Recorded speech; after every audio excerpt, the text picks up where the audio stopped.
the Commission lives up to its mission of protecting consumers from unsafe products, while at the same time ensuring that American businesses and manufacturers are not adversely impacted by unnecessary onerous rules and regulations.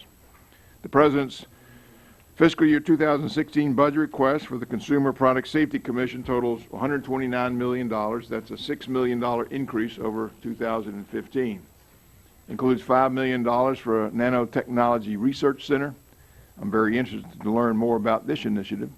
Additionally, the request includes $17 million in funding for the import surveillance pilot program that has had some good success.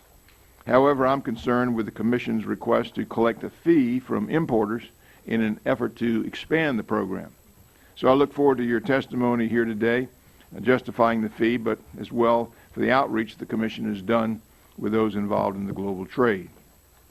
In the fiscal year 2015 omnibus, this subcommittee included $1 million for third-party test burden reductions, as we're concerned that the Commission is not dedicating the appropriate resources to this congressional mandated priority.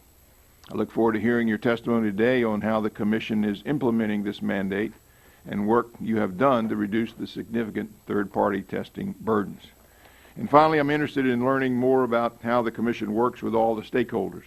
The success of the U.S. regulatory system for protecting consumers and minimizing product hazards relies heavily on a cooperative relationship between the Commission and all the affected stakeholders. Chairman Kaye, you have said one of your top priorities is, when it comes to rulemaking, will be addressing public safety hazards. So I'm interested to hear your testimony on outreach to stakeholders so that the Commission can get the rules done right instead of wasting your time and our time on the resources and litigation and lawsuits. So once again, welcome to both of you all. I look forward to your testimony.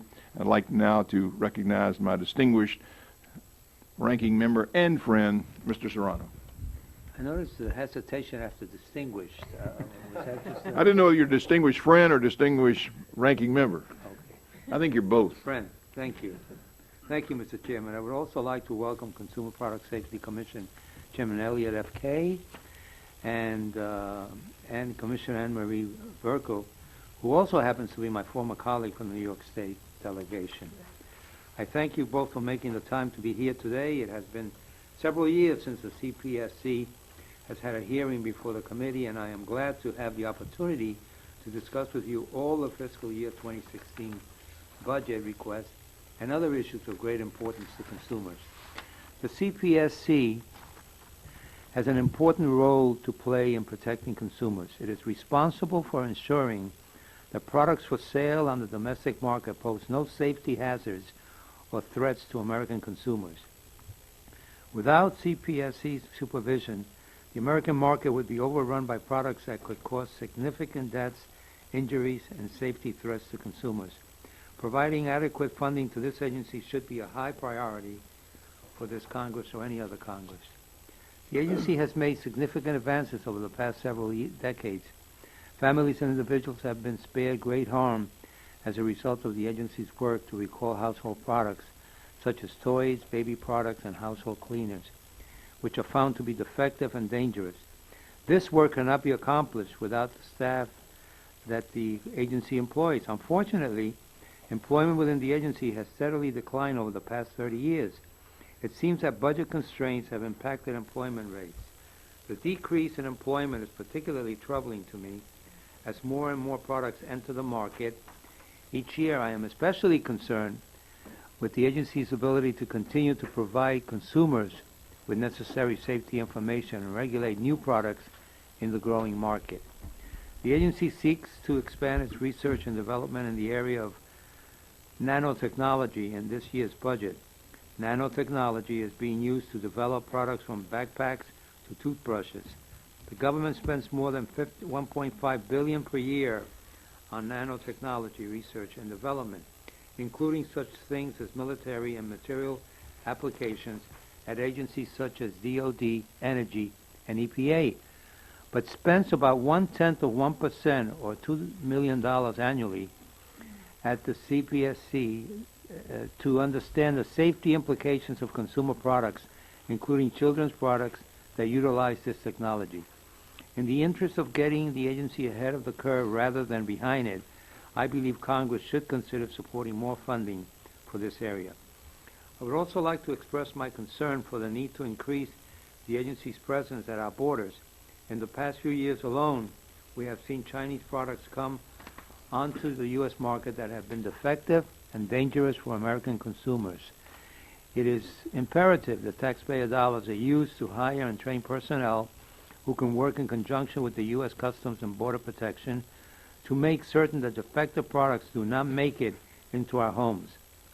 As a parent, a grandfather, and a consumer, I wholly support the work of the Consumer Product Safety Commission.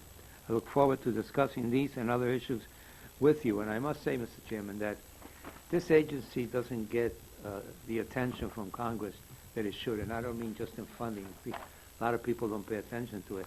And yet it's probably one of those agencies that sets us apart from the rest of the world, that we actually care about the quality of our products and how they affect our children and affect ourselves and affect our whole country.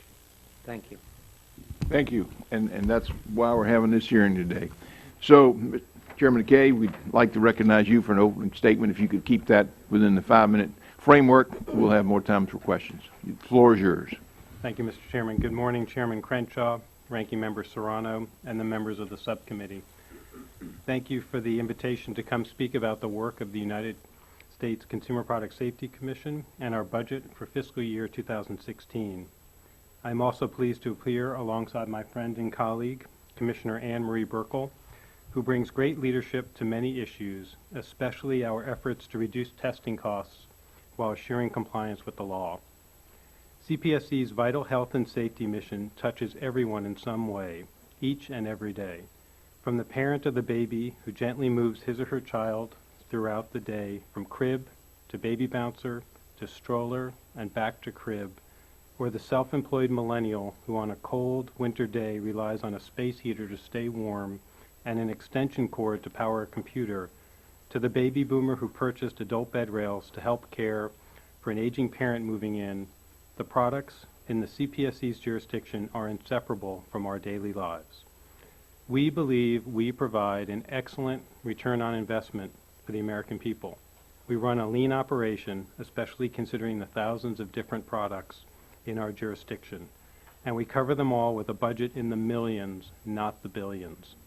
We are very appreciative of the continued bipartisan support for the Commission and our work. We saw the support in the overwhelming, nearly unanimous passage of the Consumer Product Safety Improvement Act of 2008, and we see it here in the appropriation levels the Congress has provided. These levels have allowed our dedicated staff to drive standards development to make children's products safer, to increase our enforcement effectiveness, and to better educate consumers about product-related hazards. Our proposed budget reflects our continuing efforts to carry out and enforce CPSIA-driven enhancements to consumer product safety. Unfortunately, not all of those priorities and requirements are achievable at our current levels. For that reason, we were pleased to see the President include in his budget 2 important consumer product safety initiatives. Both initiatives, if funded, will advance consumer safety and at the same time provide real value to those in industry making or importing safe products.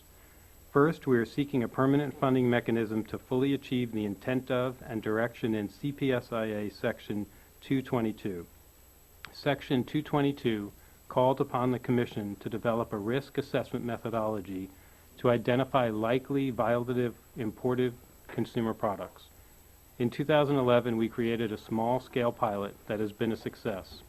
However, the pilot alone does not fulfill the mission and direction and vision of Congress, and without full implementation, we will not be able to sufficiently integrate CPSC into the much larger United States government-wide effort to create a single window for import and export filing of all products.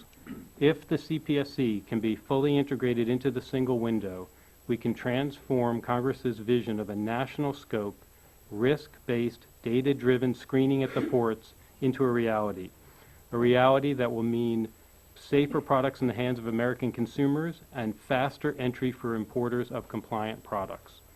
Our proposed budget also includes increased funding to address critical emerging health and safety questions associated with the exploding use in consumer products of nanomaterials.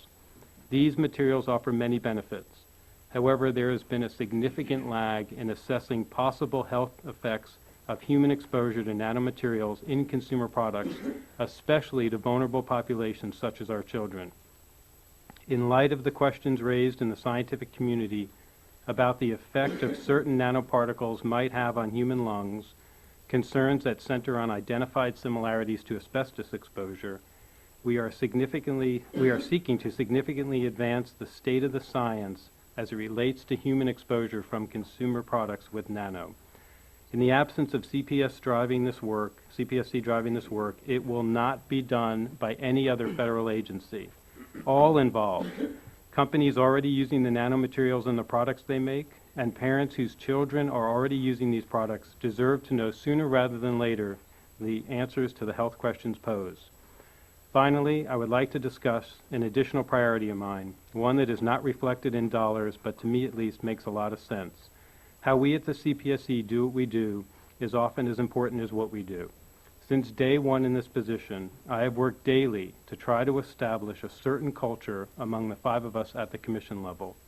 The commission, and more importantly, the American public, are far better served by an agency where we operate in a culture of civility, collaboration, and constructive dialogue. Of course, for this to happen, it requires a commitment by all 5 of us. I'm pleased to say that any observer of our public meetings would agree that such a positive and productive culture exists at the CPSC. There is no doubt we have policy differences, but we discuss them with respect and stay focused on merit-based policymaking. Thank you again for the invitation to speak to you about the CPSC and the life-saving work undertaken by our staff, and I look forward to answering any questions you may have. Thank you very much. Now, Commissioner Buerkle, you're recognized. Thank you very much. Chairman Crenshaw, Ranking Member Serrano, thank you for holding today's hearing on the United States Consumer Product Safety Commission's fiscal year 2016 budget, and for giving me the opportunity to provide testimony to the subcommittee. I had the honor of serving alongside the subcommittee's distinguished members in the 112th Congress, and it's good to be back on Capitol Hill in my capacity as a commissioner at the Consumer Product Safety Commission. I hope that today's hearing will renew our relationship of working together to keep America's consumers safe from unreasonable risk of injury or harm. I want to take a moment to acknowledge CPSC Chair Elliot Kaye. While we may differ significantly on the policy issues, the tone he has set at the agency is one of collegiality and mutual respect. I believe that such an environment really allows for real debate and discussion of the issues rather than partisan arguments. I've been a commissioner at the agency since July of 2013, and what continues to impress me is the dedication of the CPSC staff. They take our mission of safety very seriously. Equally, I have been impressed by the cooperation and the efforts made by the regulated community to advance safety initiatives as well as to comply with our regulations. As a federal agency, we are stewards of the American taxpayers' dollars, and we must ensure that the regulations we promulgate are reasonable, balanced, and truly address a safety issue. CPSC accounts for only a relatively small amount of our nation's spending, but we have a very significant regulatory impact on the economy. Today, our national debt exceeds $18 trillion, yet the President is proposing a $4 trillion spending plan for 2016. On top of our debt, and I think that this number is equally as staggering, the federal regulatory state in the United States costs our economy an estimated $1.86 trillion annually, which is more than the GDP of Canada. Regulations are a necessary part of government, but I believe that the CPSIA has forced too much regulation without regard to risk, let alone cost-benefit. As a result, we are unnecessarily burdening businesses, especially our small businesses. I did not support the Commission's 2016 overall budget request of $129 million, in part because it calls for a $6 million increase over current funding levels and an $11 million increase over what this subcommittee appropriated in 2015. The intended use of the funds is also of concern to me. In 2011, Congress directed the CPSC to explore ways to reduce costs associated with third-party testing. To date, the Commission has done very little to actually approve actual burden reduction ideas. I'm grateful to this committee and to the House for including the $1 million for burden reduction in our 15 appropriation, and I hope that our agency will spend the money wisely. I'm disappointed that the President's budget request did not follow your lead in funding burden reduction. Test burden reduction and safety are not mutually exclusive, and I think that a burden reduction must be a part of our operations at CPSC. One of the most challenging things for anyone to do is prioritize scarce resources, whether it is a hardworking family sitting around their kitchen table or the leadership of a regulatory agency. However, in this climate of a weak economic recovery, we all must make tough choices to be fiscally responsible while remaining true to our mission. With that in mind, I am also concerned that CPSC may be spreading itself too thin. The agency has clearly identified import safety as a major priority. We got a significant boost for that program in our 15 appropriation, and I would like to see our agency focus on that issue before we expand efforts elsewhere. CPSC should become more collaborative, not only with consumers and consumer groups, but also with manufacturers and the regulated community. The agency should spend more of its resources on education and outreach, educating consumers about potential hazards, as well as informing the industry about how to comply with our law and regulations. I urge greater collaboration with the regulated community by placing greater emphasis on voluntary standards rather than mandatory standards. We should seek out where we can build public-private partnerships to achieve our common goal of safety.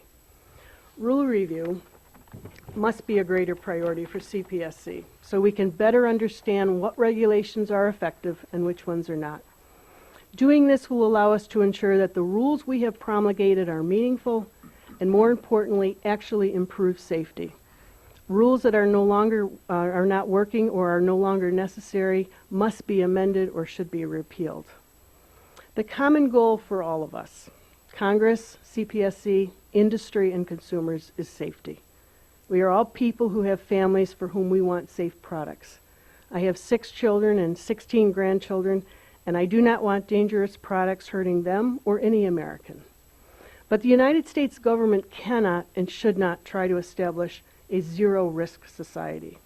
We must find a balance that keeps people safe from unreasonable harms and risks with solutions that actually address a problem so that the regulated community is not unnecessarily burdened.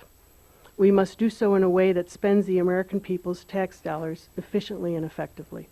Thank you very much for the time to be here today, and I look forward to answering any questions you might have. Well, thank you very much. Let me just start, and again, we're probably going to be voting before too long, but I think we'll have a chance to get a few questions in. And I want to start with this import surveillance. As I understand it, you're requesting an ability. Well, I guess you're proposing to expand the program that you have now through, I guess, a fee, and there is some concern that has an impact on international trade, things like that. Can you tell us what you're doing to make sure you're not going to duplicate any other efforts? Are you talking to the stakeholders involved? Are you going to form an advisory committee? How you propose to put that in place and make sure you're not doing something that is already being done? Thank you, Mr. Chairman. I appreciate the question. Yes, absolutely. We've gone through all of those steps. One, to make sure we're not duplicating any other effort by any other federal agency. And from our perspective, we look at the post-9/11 era when Congress looked to the border agencies. There's 47 agencies that have a presence at the border. And to seek a way for those agencies not only to be better at what they do to screen items that are coming in, but to coordinate and collaborate better to make sure that the United States government is talking and then talking back to the trade. And it's something the trade has been seeking. And so in the Safe Port Act of 2006, the Congress required the agencies to go online and require e-filing through the International Trade Data System, ITDS, which is a customs-related entity as well as with Treasury, and also to do it through the automated commercial environment, the ACE system that Customs run. what changed everything was the President's executive order from a year ago, February, where it significantly accelerated the timeline to get all of these agencies into the single window system that I referenced in my testimony. And so what the CPSC is trying to do is to play its part. We have been identified as one of the 14 key border agencies by the Department of Homeland Security and Customs and Border Protection as being a necessary entity to have the capability to participate in that single window effort. And the vision of that single window is that if a trade entity is bringing in compliant products, they will move through much more quickly. And the government will be able to focus its efforts on those parties that are not following the rules. And so everything we've done to try to implement our RAM system, both our pilot that you and I referenced in both of our testimonies, as well as the full-scale version that we're seeking, is consistent with that effort. And we also, to your question about advisory groups, we did set up through the Department of Commerce's and Customs, they have a Commercial Operations Advisory Committee. We set up a special subcommittee on consumer products where we're engaging all the key relevant members of the trade to make sure we get this right. All the agencies that are participating in the single window are creating pilots to try to test the system so that when it goes live at the end of the year, at least the initial part of it, it's been stress tested and we can see that it works. And we're doing one of our pilots, and we had a webinar last week. Every 2 weeks we're having these sessions with this advisory committee to make sure that as we do our pilot and as we take other steps to try to get online with the single window, that we will have gotten it right. But the key to that is we do not currently have the funding mechanism to be able to join that single window and to deliver our part of moving compliant trade more quickly through the ports and stopping those that we should be focusing on. Commissioner Buerkle, you see it that way? Not exactly, Mr. Chair. First of all, I kind of want to separate it out. It becomes very complicated when you put them all together because I think there's separate initiatives we should talk about. And I'll just say for the record that I am not a proponent of user fees. I think they have constitutionally, they're questionable. You cannot charge an individual for a service they haven't received, and the money would be used to build the system. So I think there's a constitutional issue and a fairness issue. Some will not even avail themselves of the service. So, but primarily the Constitution is my concern with the user fee. Beyond that, I think we have to look at this in 3 steps. The initiative, and the chairman referred to it, and I'm so pleased that he has opened this up to the public in discussion, is the 1110 rule for the agency, which is electronic filing of a certificate of compliance if someone wants to bring product into the country. Until we get that piece in place, we have no mechanism to comply with the next piece of this, which is the executive order, which is allowing it to come through a single window.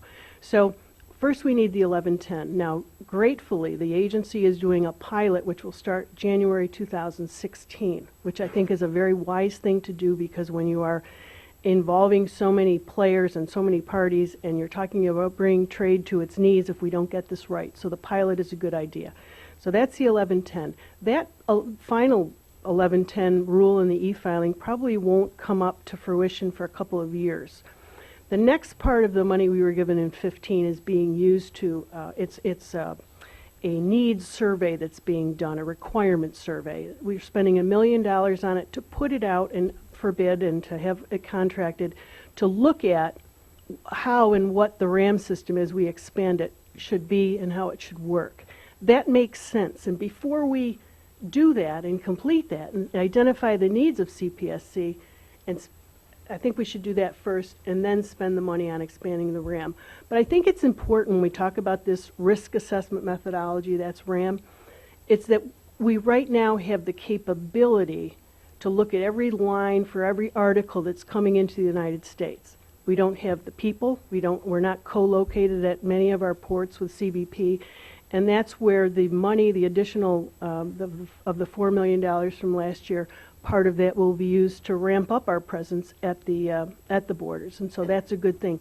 But my thought is in all of this, we are affecting so many stakeholders. This is a difficult, complicated issue. We can take it step by step. Let's get the e-filing done, then let's look at what our requirement survey showed, build out the RAM, and make sure that we can communicate electronically with CBP so as those certificates come in, we are not stopping trade or bringing it to its knees. Okay. Well, thank you. And my to ask both of you, but I was inspired by something you said, Ms. Buerkle, that I would like both of you to comment on. I'm not interested in wrecking American business, but we got to be the country we are because we said early on, before many countries said it, the air you breathe should be cleaner than it is. The water you drink should be cleaner than it is. You shouldn't be poisoned. The clothing you wear should not, by simply going near a stove, light up and burn you. Those are regulations, and that's a bad word in some cases. So where do you find the balance between protecting the American consumer and not hurting American business? Again, I'm not interested, I'm not, some people say, well, he's a classical liberal Democrat, he's against business. No, I want business to thrive. I'm a capitalist. I want it to thrive. But I also want my children and grandchildren to be safe. I want to be safe. So, again, remembering that we, by setting up certain regulations, went ahead of other countries in how we behave. I mean, I remember, I'll close with this, growing up in New York City, when I was 15, 16, and you may know this, by 6 o'clock in the evening, your eyes, your ears, your nose, were dirty with just the pollution that was coming off the chimneys. It took a regulation to stop that, and people don't breathe that way in New York City any longer. So where's the balance? To both of you. Well, I'll Sure. start. I think you've identified what the problem is and what the difficulty is when you're making a decision as a regulator. We'll go back to the import surveillance and the need to make sure that the product brought into this country is safe. Currently in place, we have this risk assessment methodology that will look at the lines of product coming in. The system that is set up assesses a priority or a risk, so if it's a manufacturer who has had difficulties before, that will be highlighted and that product will be looked at.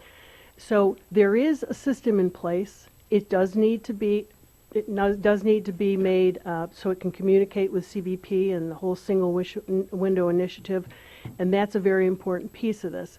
But it's not to say something isn't in place right now. The RAM pilot can be a little bit misleading because it's not that it's not at every port. It is. But I would say personnel and having people co-located at the ports and being able to investigate and look at that product is a piece that's missing, but thankfully we got some additional money for new staff for not only to be co-located but also to work on our compliance. I think when we look at any regulation, we have to find the balance. And as I said in my comment, I have children and grandchildren, and we want safe products, but I think we have to begin to have an appreciation that industry wants safe products. They're people with families who want safe products. They're people who want to have a good brand. No manufacturer, no importer, no retailer wants to have a product that injures or, worse, hurts or kills someone.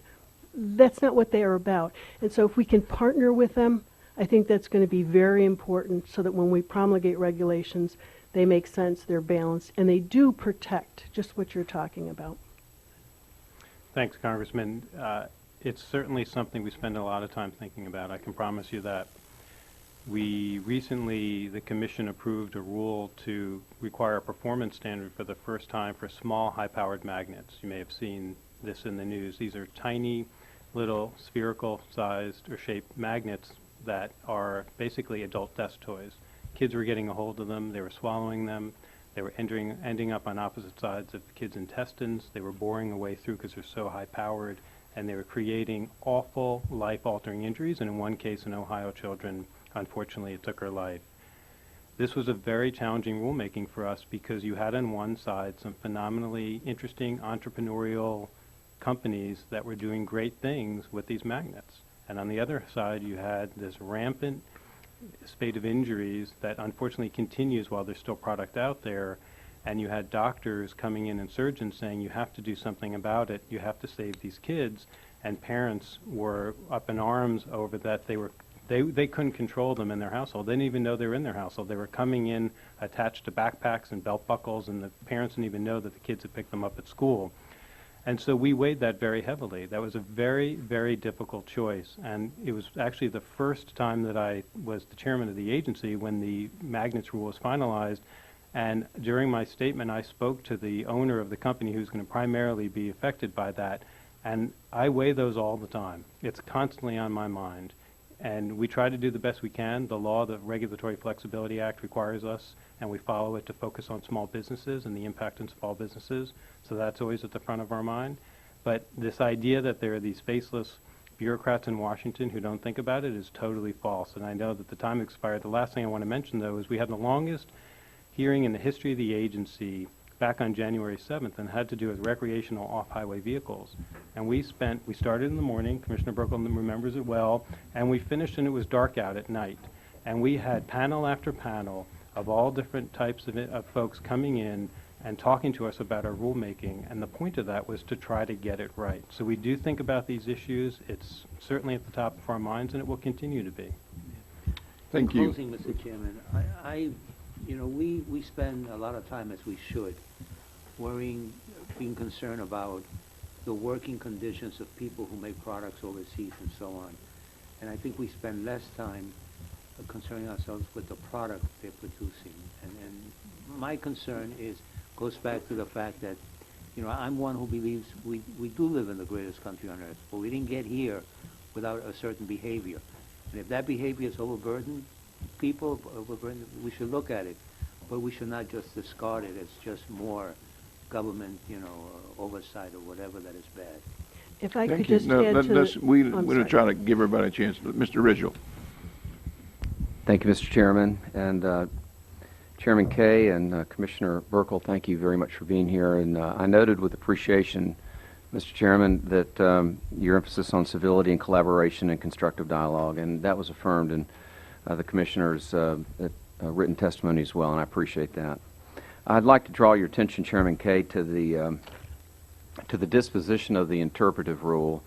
I'm not an expert on this, but we're going to pursue this line of questioning because I think it'd be helpful here. And the process by which the firms work through the Commission to implement voluntary recalls. The budgetary pressure that you're under is going to continue essentially into perpetuity. That's just the nature of where we are as a country, and the sharp increase in the number of seniors and just some other things that are taking place. We're seeing on every single line item of our federal budget. So within that framework, and with the shared goal of ensuring that American people can buy products with confidence that these products are not going to hurt them or their family members, we need to look for efficiency and to be very creative in how we approach the governance side here. And it seems to me, based on the information that I have, that we're going in the wrong direction when we make it more difficult, or we put in roadblocks and disincentives to voluntary recalls. I'd like for you to respond to that, please. And if there's a difference in view with yours and the Commissioner's, Commissioner Buerkle, I'd like to give her an opportunity to respond as well. Absolutely. Thank you, Congressman. And before I address that, I do want to thank you for the Drywall Safety Act. We have discharged all of our obligations under that act. Thank you so much. So many have hurt so badly financially, and I wish we could do more. Absolutely. But thank you for what you have done. Yes, and very again, much. thank you for that law. So the voluntary recall notice rule that you referenced began under a prior chairman. And at that time, I did not work on that rule. And everything I'm saying is stuff I've said already in the public, so I'm not giving anything away here. It was not something that was part of my portfolio. By the time I became chairman, I was interviewed in my office by our 3 leading trade papers and media that came in to talk to me about my priorities. And what I've said then, and I'll say again now, is my priority is that the Commission work on safety rules that have a clear, justifiable impact on safety. And so I think my track record since I've been chairman is to focus on those kind of rules. Now, there are folks behind me right now who have been impacted by that work, who may not like that we're doing it, but it has to do with products that have a demonstrated history, unfortunately, of what I would consider to be an unreasonable risk of injury. So this is a way of saying I have a higher priority or a series of higher priorities than the voluntary recall notice rule. I have not spent time on it since I've been chairman. I have not yet had a chance to review it. So it's essentially static then. I mean, it's set aside and you haven't picked it up and pursued it, and I'm just trying to understand your position on it. Yeah, I have not. And so that's not to say that it is meritless. I just have never studied it closely enough because I didn't work on it. I have not yet read the comments. I think that there is value to having some type of template for these voluntary recalls so that they can move through the process more quickly. But again, I have higher priorities than that rule. Okay, thank you. Commissioner? Yes, Cool. with regards to the voluntary recall, my concern with that is, and we've heard from both sides of the aisle on this issue, we have a very successful fast-track recall program at the CPSC, and this will impede the process and the speed at which products will be taken out of the market, if indeed they are dangerous. To be precise, Commissioner, when you refer to this would be the proposed rulemaking The proposed if rule. implemented. Yes, voluntary recall. Yes. And now to the chairman's comment, and it's true, we have not taken anything, any steps to further these two issues. And I say two because there's a second one, information disclosure, which we call 6B. Two very controversial two proposed rules. And what I would like to see is, because they're both set in our operating plan for final rules in 2015, what happens is there's a lot of angst and uncertainty out in those stakeholders who will be involved with this.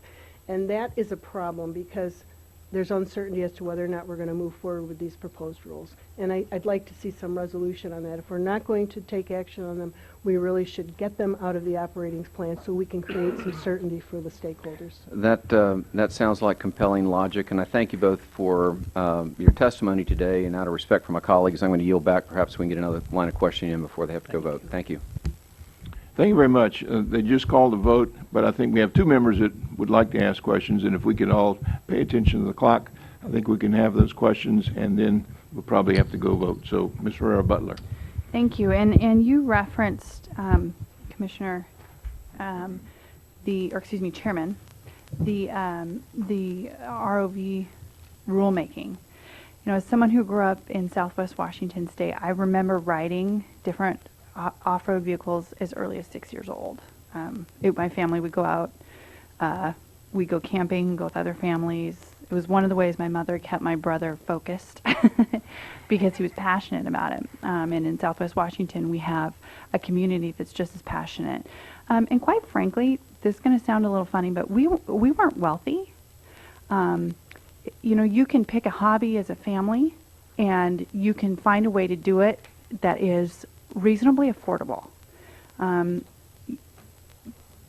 So when I'm thinking about this community, we're not talking about millionaires and billionaires. We're talking about average middle-income families who, as a family, have chosen to do these types of activities together.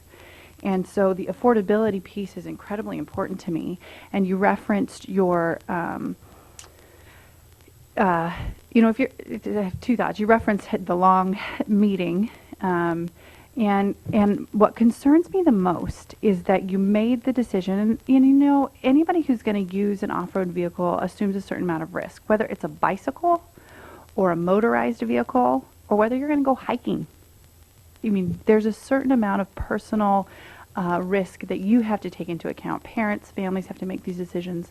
And I know over the years things have, based on data, scientific data, information that we have about incidents, there have been appropriate adjustments and changes, right? There have been appropriate standards put into place. I'm not talking about that. What concerns me is it seems or appears that that the requirements were made, but we don't. I mean, actually, I have one of your quotes here. Thus, we cannot estimate the potential effectiveness of the dynamic lateral stability and the vehicle handling requirements in preventing injuries. So I don't know how you can say that and then make the rule about it. Perhaps you could speak to that? Sure, I'd be happy to. And all I would ask from anybody who's going to look at this issue, and I don't think that this is an unfair thing to ask, is that you not only look at the materials that have been provided to you by folks who have a specific interest in it, but you actually take the time to please read the entire rulemaking package. I know that's a lot to ask, and I appreciate from having spent 8 years as a staffer on the Hill how limited your time is, but the rulemaking is that serious and that big a deal, especially if you have a personal history in these vehicles. Well, so I guess I understand that. Yeah, I understand that. Yeah. I guess specifically, though, I'd like you to speak to that quote. Sure. That So- you're making a rule for which you don't know and do not have the data to say it's going to be effective. So I understand why the groups that are opposed to that rule have latched onto that quote by our staff in the draft package. I got it off Google as I'm sitting here. Right, and and that quote has been used a number of times. That quote was pulled from the economic analysis portion of the rulemaking package, and it has been taken out of context because what the staff was saying is we are not able to, at this point, based on the limited economic data that's available, quantify the specific dollar amount of the benefits associated with the rulemaking package. That's a very different concept from saying we can't figure out whether or not what we propose works, and I think that's an important distinction to state in this hearing. So Yeah. just a quick follow-up on that. So you're saying you actually do have the ability to estimate the effectiveness of the dynamic lateral stability and vehicle handling requirements in preventing injuries. Absolutely. I didn't read anything in there about, I wasn't talking about dollars. We're talking about injuries. Obviously, Correct. that's the most important Correct, thing. and that's the frustration from our point is that that quote has been lifted out of a section that had to do with economic analysis and figuring out specific dollar amounts of benefits as opposed to injury reduction. The staff figured out, based on an analysis of vehicles that had been subject to a recall, the line from their perspective, and I'm not a vehicle dynamicist, so I'm telling you what our technical experts, we all rely on technical experts and scientific experts, they figured out that if these vehicles were designed in such a way as to lower their rollover resistance, there would be a line between the current ones on the market that don't meet the standard, that have a propensity to roll over all too frequently and kill people, and those that wouldn't. And they can definitively state from their technical analysis that they believe that that will make a tremendous difference in the number of deaths and injuries associated with these vehicles. I also want to speak to your point about assumption of risk, and I completely agree with you. But what is lost in that discussion often is that the consumer is informed. I think we all believe and agree that a consumer has to be informed before a consumer can properly make an assessment about risk. What has been difficult for us with these products is many of them are designed in such a way that when the consumer goes to turn the vehicle, maybe you experienced this when you were riding on them with your family. I rode a three-wheeler, so. Okay, well, thankfully You wanna really those, talk about. yeah, exactly. Well, those don't exist anymore, shouldn't. The vehicles turn, when they start to turn, unlike a car, they turn in a much more sharp fashion than the driver may intend. From our experience, we're not so sure that drivers fully appreciate that, especially new-time drivers to recreational off-highway vehicles. And as I mentioned, since that's the opposite experience that we have in automobiles, that goes to being informed. We don't think consumers are informed. And I agree with that, and I'll yield back. I guess I mean, you're not going to put a 12-year-old for the first time ever on a motor on a high-powered quad. I mean, there is some. I understand. People do though all the time. So is if I understand you correctly, then you're taking a step beyond that and telling parents when and how. So there's a difference between information and assuming that you have the right to parent everybody's children. Absolutely, I totally understand that. And I do need to yield back, although I do want. Is there? Can Just very briefly, if you, Very briefly. we got some time. There are 350 members haven't voted yet, but they all start voting. And Mr. Amadei, yeah. I think the biggest issue with ROVs is that there is this pursuit by the majority in the commission to get to a mandatory standard. 2014, there was a new voluntary standard that was passed and put into, and the commission never looked at that 14 standard before it got to this proposed mandatory standard. The industry is very engaged. They want to work with us. And we've been directed by bipartisan 2 letters from the Senate saying, work hard to get to a voluntary standard. Do not push this to a mandatory standard. And that's been my frustration because I continue to say there's so much uncertainty. There's so many questions we all have to ask about this. We had a successful tech-to-tech meeting in October. Let's do that again and again until we can reach a consensus about what we agree on, what changes we can make so that we end up with a voluntary standard, which I think is the intent of Congress. Thank you very much. Thank you. Mr. Amadei. Mr. Chairman, I'm a process guy, and so I'm looking at the rulemaking stuff, and I see that there was some FOIA issues on behalf of one of the major, or your own counsel says, hey, we had a problem, and blah, blah, blah, we need to disclose. So I'm assuming that, because you indicated you're a process person too, that there'll be an extension in that comment period for those folks to fully digest when they get full FOIA compliance, so that everybody has the amount of time that's anticipated by the reg to do whatever they're going to do. have the best shot, correct? So we've already had one extension of the comment period, and as of, I think, 2 days ago now, everything has been turned over that under the FOIA laws that we should have already turned over, and I agree completely with you. It's unfortunate that we didn't get it right the first time, but there is a process in place under FOIA. There was an appeal, and the process worked, and so we did end up turning over all that data. We do have a pending request that you referenced in front of us for a further extension of the comment period. My understanding is that we might be getting an additional request from a different part of the industry community. We're waiting to see if that one comes in, and then I can't unilaterally do that. That's a commission requirement, and so when the staff sends up their recommendation to us, we'll take that into consideration. We don't always go with what the staff said. We had a recommendation on a different rulemaking last week where the staff recommended we do not extend the comment period. We overruled that recommendation and went ahead and extended that comment period.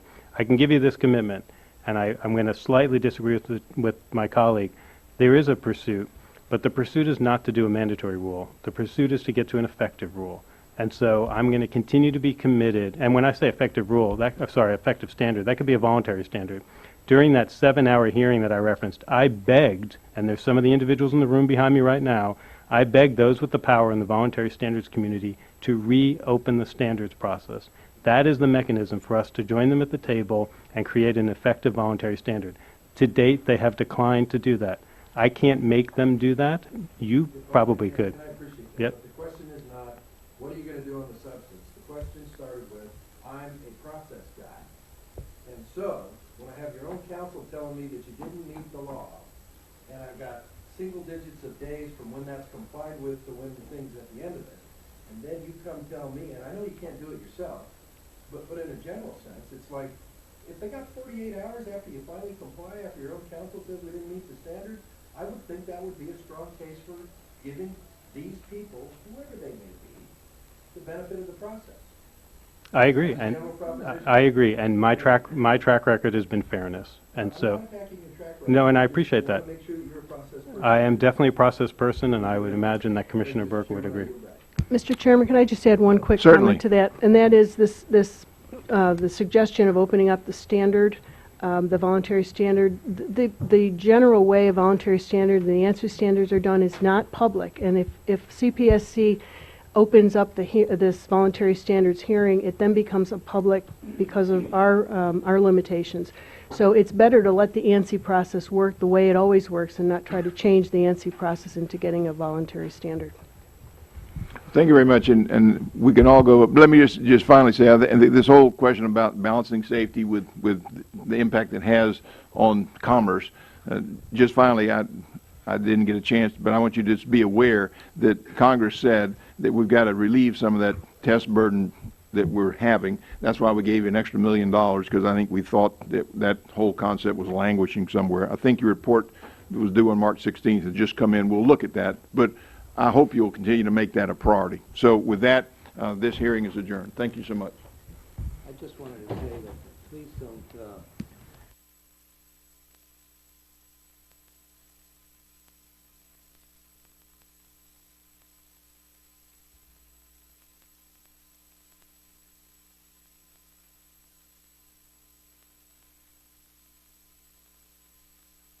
Thank you very much. understand.